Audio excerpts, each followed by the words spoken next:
Hello and welcome to Moneylife. This is Sucheta Dalal. This week we naturally talk about the Tatas. Lots has been happening, and the big question that everybody is asking about our bluest of blue chip corporate houses is who's going to be the next chairman of Tata Sons. Now, for those of us who've been in journalism for more than 35 to 40 years, it is a sense of deja vu. Takes us back to 1991, the year when Ratan Tata took over as chairman of the Tata Group and irrevocably transformed it from the days of his illustrious predecessor, JRD Tata. Yes, we were one of the lucky ones who have even covered conferences of JRD Tata. Now, while media as well as industrialists never happens that they comment about another group, everybody is throwing up names of possible successors to N Chandra. For those of you who have not been following the news, N Chandrasekaran, or Chandra as he is popularly known, has said that he doesn't want another term, and that's because there's been no response to the fact that his term was supposed to be renewed, even when two of the major trusts had approved it. It's a long story, it's already covered, we're not going to get into that. But let's go back and look at why we have this sense of deja vu. Now, there are plenty of people who thought Ratan Tata was not the best man for the job, that his surname was his main qualification, and that he would be a mere placeholder in a group dominated by really powerful satraps who ran each operating company almost like it was their individual fiefdom. Now, they couldn't have been more wrong, as we know. Ratan Tata began raising Tata Sons shareholdings in the operating companies, giving Tata Sons a bigger say in their decisions. Then, in 1992, he found a way to end the regime of the satraps by introducing a retirement age for directors. After a bitterly acrimonious phase, somebody as powerful as Rusi Modi of Tata Steels had to exit in 1993 when his term was over and he reached retirement age. Same thing happened with Ajit Kedkar. Actually, after a lot of battles, which we covered in detail, this was not the age of the internet. Darbari Seth amicably chose to go. A.H. Tobaccowala used to be preside over Voltas. He exited. And without any such acrimony, there was the exit of another titan, FC Kohli, from TCS, which was then a subsidiary of Tata Sons. Now, Ratan Tata then became all powerful. But as he approached his 70th birthday, then it was time for him also to go into the Margadarshak Mandal, right? But he was the undisputed leader of the group almost with a single change of command. So, not surprisingly, Tata Sons amended its retirement policy, allowing non executive directors to remain until 75. Then, in 2011, when Ratan Tata was reaching that age, a search committee took its own time and chose Cyrus Mistry as the heir apparent. And he was indeed the best man for the job. And his family, Shapoorji Pallonji Group, is the single largest shareholder of Tata Sons outside the Tata Trusts. But was he really in charge? We know what happened. He tried to run the organization, but Ratan Tata remained all powerful. This was clear from two developments. First, the ease with which he maneuvered the board and packed it, Tata Sons and the trusts, to vote with him to oust Cyrus Mistry in a surprise coup in 2016. It was a shameful episode in violation of all good governance norms as well as basic courtesy. It is worth remembering now that some of the directors who voted for the removal of Cyrus Mistry included Venu Srinivasan and Vijay Singh and a few others who had been freshly inducted into the Tata Sons board. They didn't know Cyrus Mistry, they didn't know the details, but they had no problem supporting Ratan Tata because Ratan Tata was larger than life. He was ruling over the Tata Group in a manner that never happened for 30 years before that under JRD. That is a different story. This one, we are still into Ratan Tata because we are going to look at what is going to happen under Noel Tata as chairman of Tata Trusts. Ratan Tata not only returned to head the group after having removed Cyrus Mistry, but every director who objected to the manner in which Cyrus Mistry was removed, including Nasli Wadia. And remember, Nasli Wadia actually was considered the successor to JRD Tata. It was very close to him. Each of these directors were unceremoniously ejected from the operating company boards at the first available opportunity. So anyone who raised his voice was silenced. Others who had been confidants and friends also had to get out because they didn't like what happened. What is worse, Cyrus Mistry's most cited failing, his handling of the Tata teleservices dispute, as well as all kinds of innuendo against him personally, were never proven until he passed away in an accident. Chandra was appointed the chairman. He was very careful to stay on the right side of Ratan Tata. His tenure certainly delivered clear aggregate growth and strategic repositioning, but left several large capital hungry businesses in the red when his term came up for renewal. Air India is quite a disastrous story. There is the investment in semiconductors, we'll come to that. Meanwhile, Ratan Tata passed away, and a new battle of control has changed internal equations and loyalties. A one time Tata insider points out that a Tata association as a director or a trustee is so highly coveted that very few people are willing to disagree with the chairman unless they are already on the way out. They are ready to twist and turn, change sides almost like politicians because they want to be part of Tata directors or Tata trustees, which is considered such a cachet.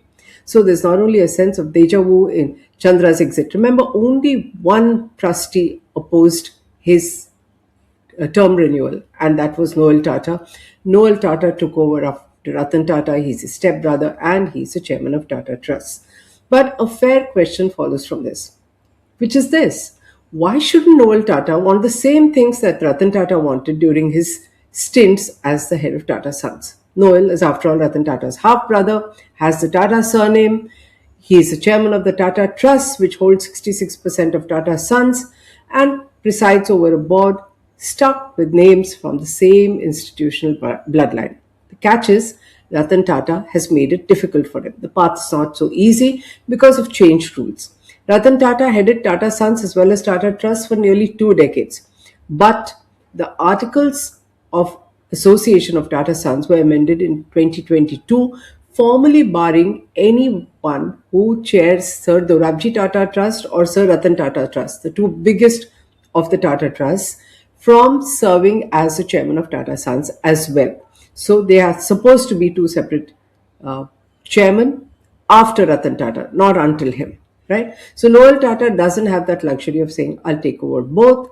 He can at best work to ensure that the next chairman of Tata Sons is someone he wants. After all, the Tata Trusts have over 60%. But it's not a small handicap. Given the internal turmoil, the kind of skirmishes, letters being written, and he's also inherited a board which may have its own loyalties, one assumes, like the Satraps did in 91. Can he dictate the future of the group? Can he repeat what Ratan Tata did? I think he's quite in charge. This is evident that there is problems in the group, both at the trust level and the board, is evident from complaints filed before the charity commissioner and various authorities, letters that are dashed off by directors seeking intervention by the Prime Minister's office on essentially decisions of a private corporate body. And third, the row over the eligibility of non-Parsi trustees, which was initiated by Meli Mistry. Who's Meli Mistry? Again, a powerful relative of Noel Tata and the Mistrys, a close confidant of Ratan Tata and a beneficiary under his will. He was very, very powerful internally. And Cyrus Mistry's fault probably was that he wanted to put Meli Mistry in place. Three other issues that confront Noel Tata as he seeks to control the group are these. A. Tackling the big loss-making investments for which he held Chandra answerable. B. The listing of Tata Sons. And C. Giving an exit to the cash-strapped Shapoorji Pallonji Group headed by his brother-in-law. This group holds a 18.4% stake in Tata Sons, but it's badly over-leveraged. Now, Noel Tata's imprint on the group's internal working is already clear on all three issues. Whether or not one agrees with this action, he is in the driver's seat. On the first, he is making a fair ask, which is that the companies need to perform. In fact, a Bloomberg report reveals that Noel Tata has long been pushing back against the planned $120 billion spending program of the Tata Group over the next 5 years in favor of a more measured capital expenditure with faster payback. Consequently, the Tata Sons board has already asked management to review capital intensive projects such as the semiconductor investment that we're talking about, the airline business, and still developing consumer technology venture. This, in fact, was Chandra's area of dominance. It's been a disaster, especially with the acquisitions. Now, the second issue is Noel Tata's stubborn insistence on fighting the Reserve Bank of India on the listing of Tata Sons. This is more tricky. RBI has not categorically refused an exemption to Tata Sons' application to surrender its core investment company registration. It's officially under examination.